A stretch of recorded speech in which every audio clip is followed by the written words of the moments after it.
حبايبي قبل ما يبدأ الفيلم تعالوا نصلي على النبي عليه الصلاة والسلام، وما تنسوش اللايك والشير والاشتراك في القناة. جيت وجبت لكم فيلم مليان بالاكشن والدراما، وبطلب من كل اخت ليا ومن كل اخ انهم ما يحاولوش يحطوا اي معلومات تخصهم على الموبايلات، لان سهل قوي اي حد يخترق الموبايل ويستغل البيانات بتاعتهم دي. طب تيجي نشوف سيدو هيقدر يعمل ايه، وتفتكروا هيقدر ينقذ حبيبته ولا لا، وتفتكروا هينقذها من مين؟ طب لو عاوزين تعرفوا انا بقصد اقول ايه، تعالوا بينا نشوف الملخص مع بعض، بس يا ريت تكملوا للاخر ويلا بينا. يبدأ فيلمنا بواحد قاعد في عربيته وبيكلم حد في التليفون، وبيقول انا شفت راكيش مع صاحبته. فبيقول له المتصل طب نفذ اللي قلت لك عليه. فبيقول له حاضر بس ارجوك بطل تضايقني تاني. وبيركب راكيش صاحبته توك توك وبيركب الموتوسيكل بتاعه علشان يروح. فبيشغل الشخص عربيته وبيسوق باقصى سرعته وبيدخل في راكيش يموته. وفي الاخبار بيقولوا ان توفى شخص مجهول الهويه في حادث خطير في تشايناي، والشرطه بتقول انها جريمه قياده تحت تاثير الكحول، وكل ده بسبب الحانات اللي كترت في البلد. وبنرجع بالاحداث لسنه لورا وبنروح على الحانه، وبيكونوا الشباب والبنات بيحتفلوا فيها، وبيظهر سيدهو وبيقول ان كلمه نساء دي مصطلح لعين، لان في خلال مليون سنه من التطور البشري فقد الرجل نفسه علشان يلاقي معنى للمصطلح ده وبرضه ملقاش. والثلاث حاجات دول هما اللي بيميزونا عن بعض. وبيقول ان مش من الصعب ابدا اغواء اي امراه جذابه، وان كل الانشطه الجيده والسيئه والمفضله والبغيضه اللي بيمر بيها الانسان اليوم مخزنه كلها على الموبايل او الحاسوب. وعلشان كده بيعملوا لهم باسورد، يعني لو اي حد موبايله اخترق يعرف ان كل معلوماته الشخصيه اخترقت هي كمان. وانا اخترعت فيروس للكشف عن الاسرار دي وسميته فيروس الباشا، واي حد بيحب سيدهو يعرف معلوماته الشخصيه بيبعت له الفيروس على موبايله على انه اعلان، وبمجرد ما بيضغط الشخص عليه سيدهو بيخترق الموبايل بتاعه وبيعرف عنه كل حاجه. وعلى سبيل المثال بيعرفنا سيدهو ان دي اسمها ريخا ولونها المفضل هو الاحمر، وبتحب واحد اسمه روزيس وانيل وراجيش وانتوني، وكمان بتحب الموز. وبيشوف سيدهو رساله جايه لها من راجيش وبيقول لها فيها على فكره البوسه بتاعتك امبارح كانت جميله جدا. فبيقول لنفسه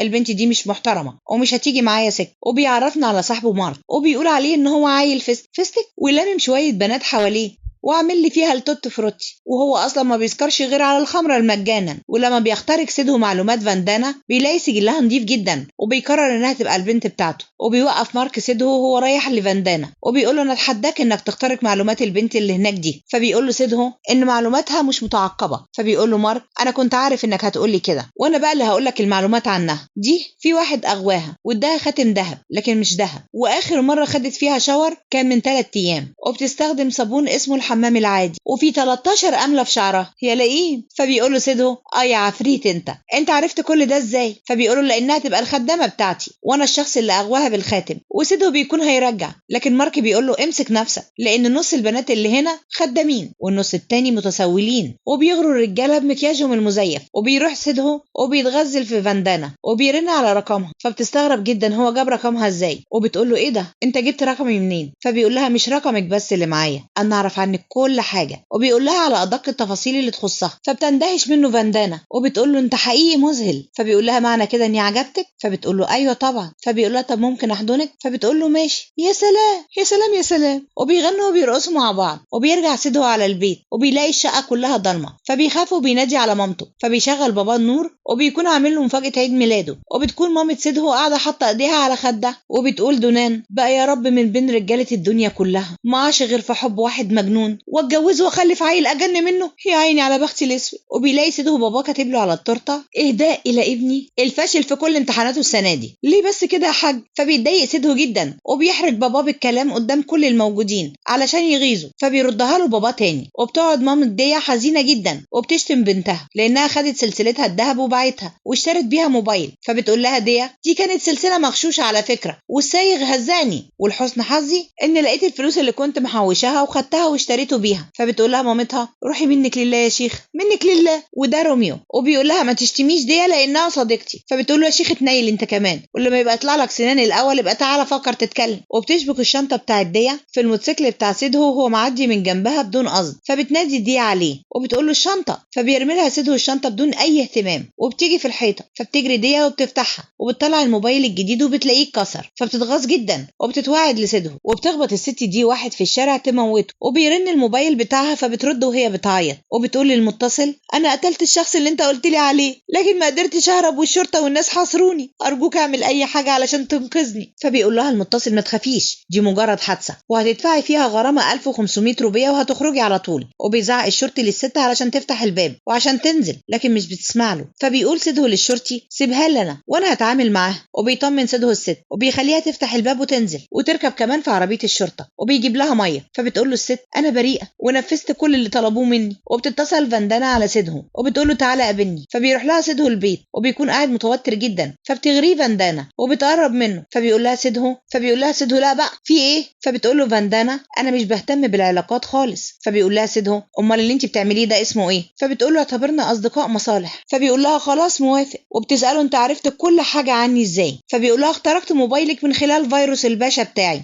فبتقول له بقى كده. وبيرن عمها عليها وبيقول لها تعالي قابليني دلوقتي حالا لان الامر مستعجل جدا. فبتقول له حاضر وبتقفل معاه وبتقول لسيده امشي انت دلوقتي وهنبقى نتقابل تاني. وبتستنى دية هي وعصابتها الصغننين دول سيده في الشارع وبيضربوه حته علقه. فبيقول لهم سيده طب اهدوا بس، هو انا عملت لكم ايه؟ فبتقول له دية انت كسرت لي موبايلي. فبيفتكرها سيده لما رمالها الشنطه بتاعتها وبتاخد دية موبايله من جيبه وبتقول له لما تشتري لي موبايل جديد تبقى تاخد موبايلك مني. وبسرعه بتختفي هي وعصابتها من قدامه. وبتروح فاندانا تقابل عمها وبتسأله في ايه؟ فبيقول لها هددوني تاني وخدوا كل فلوسي، لاقي لي حل والا هنتحر. فبتقول له فاندانا ما تقلقش ان شاء الله هنوصل للي بيعمل كده وهيتقبض عليه كمان. وبتسأله فين قرص حاسوبك المخترق؟ فبيديهولها. وبتتصل فاندانا على سيده وبتقول له انا عاوزه منك معروف. فبيقول لها اموري. فبتقول له تقدر تتبع حاسوب بيستخدم بروتوكول انترنت؟ فبيقول لها ايوه طبعا تعالي لي البيت. فبتروح له فاندانا وبتديله القرص بتاع عمها وبيوصل سيده الرقم البروتوكول، لكن مش بيقدر يوصل للموقع لانه بيكون عامل له كذا جدار حمايه قوي جدا. وبيظهر المجرم شيفا وفريقه وهم بيبتزوا الناس وبيهددوهم بفيديوهات عشان ينفذوا مطالبهم. وبيقدر سيده ان هو يخترق جدار الحمايه بتاع المتسللين. وبيقول شيفا لفريقه اعرفوا لي موقع اللي عمل كده في 30 ثانيه. وبيقول سيده لفاندانا انهم بدأوا يتعقبونا فعلا وفي خلال 30 ثانية لو معرفتيش موقعهم هم هيعرفوا موقعنا. وبيشتتهم سيده علشان ما يعرفوش موقعهم وبيقدر هو اللي يعرف موقعهم. وبيفصل شيفا كل الأجهزة وبيقول لفريقه اعثرولي على العبقري اللي قدر يخترق كل جدران حمايتنا وهاتوهولي من تحت الأرض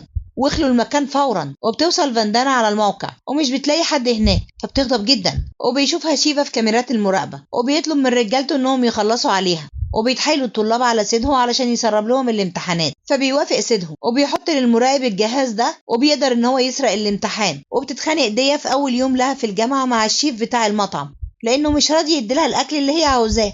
وبيشوفها سيده وبيخبي وشه منها لكن هي بتكشفه وبتقول له هو انت بتدرس هنا؟ ده انت هتشوف اسود ايام حياتك على ايدي. فبيبص لها سيده باعجاب وبيفتكر سيده لما صديقته انو شنقت نفسها وبيكون حزين جدا. وبيتصل مارك على سيده وبيقول له بكره ذكرى وفاه انو. فبيقول له سيده انا فاكر طبعا، ازاي عاوزنا ننسى يوم زي ده؟ وتاني يوم بيعمل سيده ومارك مراسم ذكرى الوفاه وبنرجع بالاحداث لورا. وبتكون انو صديقه مارك وسيده المقربه وبيقضوا الثلاثه معظم وقتهم مع بعض وبيخرجوا وبيتفسحوا وبيلعبوا وبيمرحوا مع بعض. وبتاع انو في حب واحد اسمه راكيش وبتعرفوا على اهل سيده واصحابها. وبتخرج انو مع راكيش وبتقول له انا بحبك قوي ارجوك اوعى تسيبني. فبيقول لها انا عمري ما هسيبك ابدا. وبيقول سيده ومارك لانو احنا شاكين في اللي اسمه راكيش ده. فبتقول لهم انا بحبه وواثقه فيه جدا ملكوش دعوه بيه. وبيحاول راكيش ان هو يتحرش بانو باسم الحب فبتضربه بالقلم فبيغضب جدا وبيسيبها ويمشي. وبتفضل انو ترن على راكيش لحد ما بيرد عليها وبتعتذر له. فبيقول لها احنا علاقتنا انتهت خلاص. فبتنهار وبتفضل تعيط. وبتشوف انو راكيش وهو قاعد مع واحده غيرها في الكافيه فبتتصدم وبتدي لسيده البريد الالكتروني بتاع راكيش. فبيخترقوا سيده وبيلاقي ان هو له علاقات كتير جدا ببنات كتير. فبتتصدم انو اكتر وبتقول لسيده ليه عمل فيا كده وانا حبيته بجنون. فبيقول لها سيده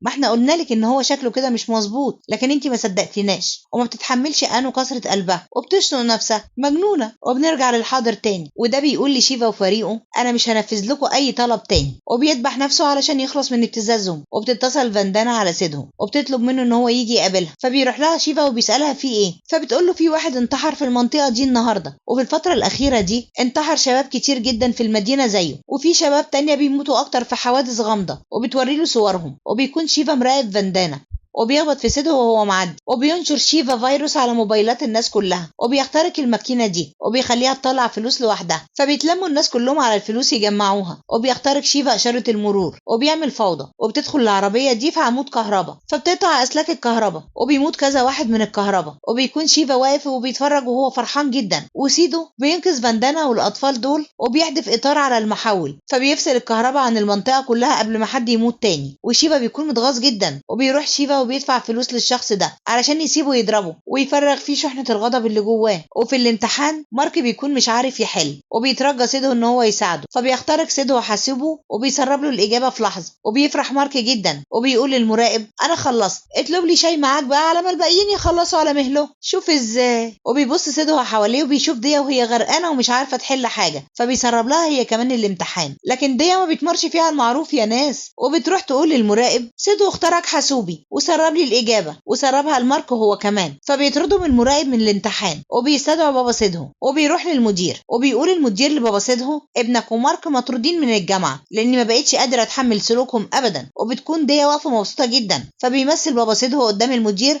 إن هو هيقتلهم لأنهم هيجيبوا لعيلته العار فاسدين، فبيقول له المدير خلاص بقى خدهم وامشي انت بس وانا هعفيهم من اي عقاب تاني، بس ارجوك ما تجيبليش مصيبه هنا. فبيمشي وبتعتذر ديا لسيدو لما بتشوفه وهو واقف مع باباه، فبيمثل سيدو وبيقول لها شايفه انت عملتي فيا ايه، والله اعلم بقى باللي بابا هيعمله فيا، هيسيبني اعيش لحد بكره ولا لا. فبتحس ديا بالذنب وبيهزر بابا سيدو مع سيدو وهما ماشيين، وبيشكروا سيدو لان بسبب اللي عمله هو نال اعجاب ديا، وبيخترق شيفا جهاز منظم ضربات القلب اللي عم فاندانا مركبه في قلبه وبيفضل يزود في ضربات قلبه، وبتكون فاندانا قاعده مع عمها ومش قادره تعمل له اي حاجه وقلبه بينفجر وبيموت عمها، وبتقول مامة سيدو لجوزها انا قلقانه على سيدو الايام دي واحواله مش مطمناني ابدا، فبيقول لها اطمني اللي هو فيه ده امر طبيعي لكل اللي في سنه، فبتقول له انت عمرك ما حسستني انك اب ولا انك مسؤول زي باقي الابهات، انا شاكه في حبك ليه. فبيغضب بابا سيدو وبيقول لها انت ازاي تشك في حبي لابني، لو عشان انت اديتي له رحمك وجسدك فانا اديته حياتي كلها، وما تفكريش ان عشان انا بضحك على طول يبقى انا مهرج، انا عندي استعداد اضحي بحياتي كلها عشان راحة ابني. فبتندم مراته انها شكت فيه، وبيسمعوا سيدو وبيتأثر جدا بكلام باباه، وبيعرف شيفا كل المعلومات اللي تخص سيدو وعيلته، وبتتصل فاندانا على سيدو وبتقول له انا عايزه اقابلك ضروري، فبيقول لها انا مزاجي مش رايق دلوقتي اقفلي، فبتقول له ارجوك اسمعني بس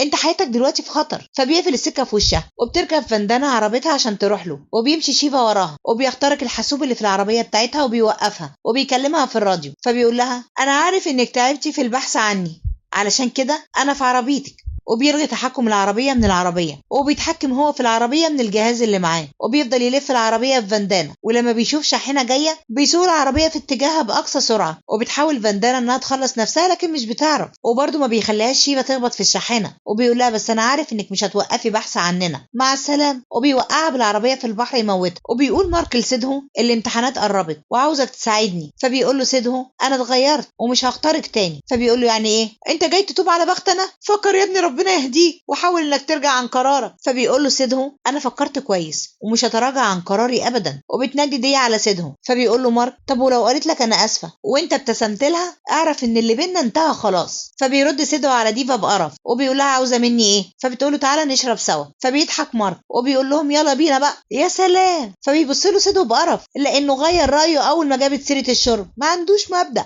وبيروحوا كلهم على الحانة وبيشربوا لحد ما بيسكروا، وبتعتذر ديا لسيدهم وبتقول له انا طول عمري بكره الرجاله لكن لما شفت باباك بيضربك حسيت انه اب نبيل وغيرت رايي فيهم، وبتقول لمارك كل مشكله سيدهم معايا انه كسر لي الموبايل بتاعي، فبيقول لها خلاص خرجي موبايله من جيبه واكسريه انت كمان وبكده هتبقوا خالصين، فبتمد ديا ايديها علشان تخرج موبايل سيدهم، وبيشوفوها الرجاله دول وبيفهموها غلط وبيرموا عليها بالكلام، فبيغضب جدا مارك وبيكون عاوز يروح يتخانق معاهم لكن الناس بتهديهم، وبتفضل ديا تستفز مارك بالكلام لحد ما بيقوم يتخانق معاهم، وبتستخبى ديا هي وسيدو تحت الترابيزه وبيسيبوا مارك يتضرب لوحده يا حرام، واطيين يعني مش كلام، وبيستمتعوا هما بوقتهم مع بعض. فبيقول لهم مارك يا ولاد اللذينه انتوا بتعملوا ايه وسايبيني لوحدي اتطحن انا، اتحركوا بالعربيه بسرعه الشرطه جايه ورانا.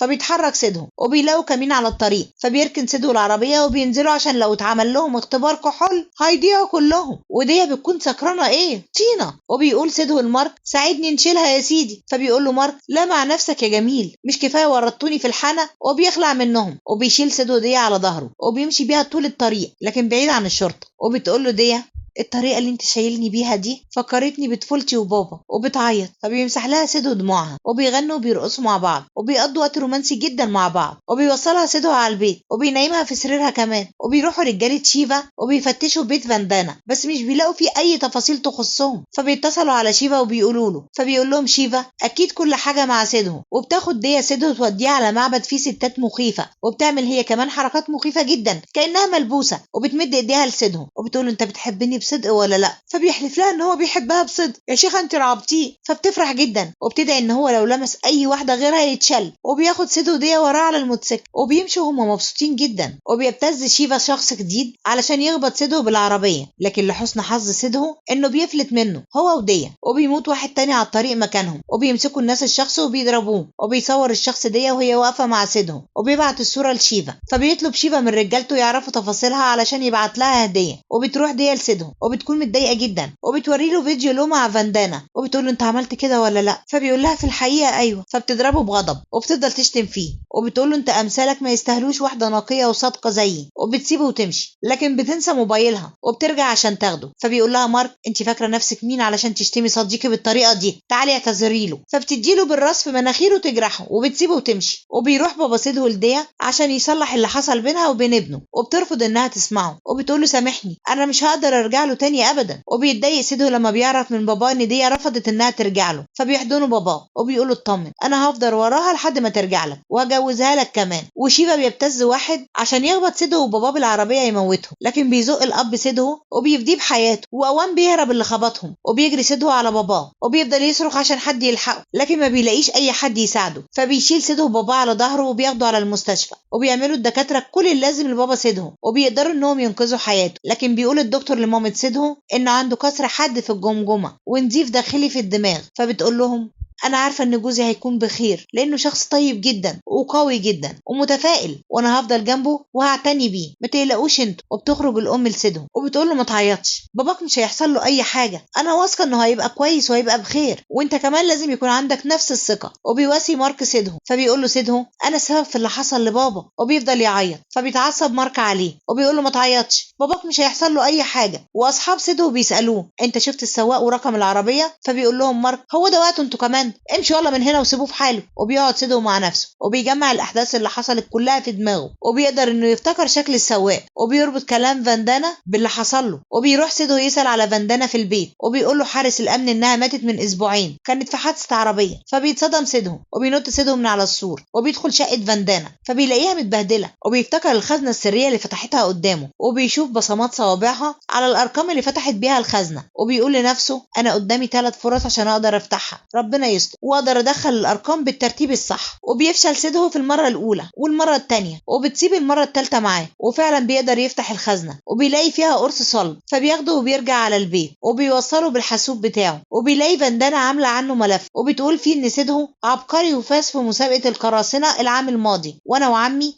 خططنا لطلب مساعدته للعثور على المتسللين، لكن قبل ما نوصل لهم هم اللي وصلوا لنا. وبتتكلم عن انو وبتقول ان الكل فاكر انها انتحرت بسبب قصه حب فاشله، لكن مش هو ده السبب الحقيقي، هي اتضغط عليها علشان تنتحر. وبتكون انو لما راحت لراكيش الكافيه فضلت تتوسل له عشان يسامحها، لكن هو رفض واهانها وضربتها البنت اللي معاه. وبترجع انو على البيت وبتنشر على الفيسبوك فشلها في الحب وكل اللي حصل لها. فبيصادها شيفا وفريقه وبيخترقوا الحاسوب بتاعها، وبيبعتوا لها عليه موجات بتاثر على دماغها، وبداخلها بيكون في حاله غفوه وهلوسه، وبيعرض لها صور لراكيش مع البنات فبتنهار اكتر. وبيتصل عليها واحد من فريق شيفا وبيغير صوته لصوت واحده، وبيقول لها انا واحده من ضحايا راكيش وعمل فيا نفس اللي عمله فيكي، اطلبي مني اي حاجه اعملها فيه. فبتقول لها انو انا مش عاوزه حاجه من حد، وبترمي الموبايل وبتدخل في حاله هستيريه. تتخيل راكيش مع واحده على سريرها، وبترجع تاخد الموبايل وبتتصل على نفس الرقم اللي كلمها منه الراجل بتاع شيفا، وبتقول له اقتل راكيش. فبيحدد مكان راكيش وبيطلب من واحد من ضحاياهم يقتل راكيش زي ما شفنا المشهد في اول الفيلم. وبتصحى انو بتلاقي صوره راكيش على الحاسوب وهو مقتول، فبتتصدم وبيكلمها الراجل بتاع شيفا وبيقول لها انا نفذتلك اللي طلبتيه وقتلتلك ركيش، افتحي انت بقى صندوق البريد بتاعك وهتلاقي فيه صورة شخص مطلوب منك تقتليه. فبتقول له انا مش هقدر اعمل كده. فبيقول لها لو ما نفذتيش اللي انا بقولك عليه انا معايا ليكي لقطات وانت بتطلبي مننا نقتل ركيش، هسلمها للشرطة وهحبسك. فبتقول له بس انا مش هقدر اعمل كده. فبيقول لها ما تخافيش، دي هتكون مجرد حادثة مش جريمة قتل، وهتدفعي غرامة 15,000 روبية وخلاص وهتخرجي على طول. فبتقول له انا مش هقدر اعمل كده. وبيكون عم فاندانا عنده صاحب بيثق فيه وبيسيب ولاده معاه، فبيخطفهم الصاحب وبيتصل على عم فاندانا وبيطلب منه فدية. فبيقول له عم فاندانا انا مش هدفع لك حاجه ووريني هتقدر تعمل ايه. فبيقتل صاحبه وولاده وبيبعتهم له على البيت ميتين. يا ساتر. وبتنهار مراته وبتقول له انت السبب. وبيخترق شيفا موبايل عم فاندانا وبيتصل عليه وبيقول له صاحبك قتل ولادي زي ما قتل ولادك، قول لي اعمل ايه وانا هعمل. فبيقول له عم فاندانا اقتله. وبيعيط سيدهم من اللي بيعرفوا عن المجرمين المتسللين. وبتقول فاندانا على القرص ان في كتير زي انو ضحايا لهؤلاء المتسللين وان شاء الله هقدر اخلص عليهم كلهم بمساعدة سيدهو ليا. وبيندم سيدهو لانه مرضاش يسمع لفاندانا وبيخترق سيدهو شبكة المتسللين وبيقول لهم انا ما يهمنيش اعرف انتوا مين ولا مكانكم فين، لكن كل اللي عاوزكم تعرفوه انكم مش هيطلع عليكم شمس بكره. وبيخطف شيفا ديا وبيتصل على سيدهو وبيقول له حبيبتك معايا، ولو ما جبتليش كل الوثائق اللي تخص تفاصيلنا وجيت لي بيها على ICR خلال نص ساعة انا هقتلها. فبيضحك سيدهو جدا لانه توقع انهم هيعملوا كده، وعشان كده هو استفزهم وخلى مارك يحط متعقب لديا علشان يعرف مكانهم. وبيمشي سيدهو ورا المتعقب وبيوصل للشاحنة دي وبيقف قدامها وبيفتح سيدهو الشاحنة وبيلاقي المتعقب ومش بيلاقي ديا. فبيتصدم وبيتصل شيفا عليه وبيضحك وبيقول له جرى ايه يا ابني، انت فاكرني مبتدئ ولا ايه؟ هو ده اخر طموحك يا عبقري؟ بتحط لها متعقب وبيفضل يعذب في ديا. فمش بيستحمل سيدهو ان هو يسمع صوت صراخها وبيتوسل له ان هو يسيبها وبيقول له طب اطلب مني اي حاجة انت عاوزها وانا هنفذها. فبيقول له شيفا خلاص انا هديلك فرصة 5 دقايق عشان تقتل فيهم نفسك وتسمعني صوتك وانت بتموت، يا كده يا اما هي اللي هتموت. وبيفضل سيدهو يفكر وبيفضل شيفا يعذب في ديا وبيخليها تصرخ وبيقرر شيفا ان هو يقتل نفسه، لكن بيقف في اخر لحظة لما بيسمع صوت مفرقعات في ودانه وبيبص في السماء فبيلاقيهم قريبين منه جدا. فبيعرف ان شيفا في مكان قريب منه وبيمشي ورا صوت المفرقعات اللي سامعها في الموبايل لحد ما بيقرب من المكان اللي شيفا موجود فيه. وبيقدر سيدهو يخترق موبايل شيفا من خلال شفرة صوته اللي هو اصلا كان سجلها لما كان بيكلمه وبيعرف موقعه. فبيغضب جدا شيفا وبيضرب ديا بعنف. فبيفتح سيدهو الباب عليهم وبيطير على شيفا بالبوكس في وشه وبيضرب ده بالرجل وده كمان وبيخبط ده في الازاز وبيفضل يضرب فيهم كلهم بكل عنف، وطبعا ما حدش منهم بيقدر عليه خالص طبعا ما هو البطل. وبيمسك شيفا وبيرزعه علقة موت وبيربطهم كلهم وبيعتذر لديا وبيصنع لهم سيدهو قنابل جافة مليانة مسامير عشان ما يموتوش موتة سهلة. وبيحاول شيفا ان هو يقنع سيدهو بالكلام علشان ينضم له ويشتغلوا سوا ويستفادوا من بعض، لكن سيدهو مش بيسمع له اصلا وبياخد سيدهو ديا وبيمشي وبتنفجر القنابل الجافة والمسامير بتغربلهم وبيموتوا كلهم. وبيتعافى بابا سيدهو وكلهم بيكونوا فرحانين. وبعد 6 شهور في نيويورك بيخترق واحد مقنع موبايل سيدهو وبيقول له احنا جيلنا مخصوص واحنا الخالدون. ولحد هنا بيخلص فيلمنا، ويا ريت كل اخواتي يواظبوا على الصلاه في مواعيدها. ولو عجبكم الفيديو يا ريت ما تبخلوش علينا باللايك، ولو اول مره تتفرجوا علينا يا ريت تعملوا لنا اشتراك وتفعلوا الجرس عشان يوصلكم مننا كل جديد بنقدمه، وان شاء الله اللي جاي هيعجبكم اكتر واكتر.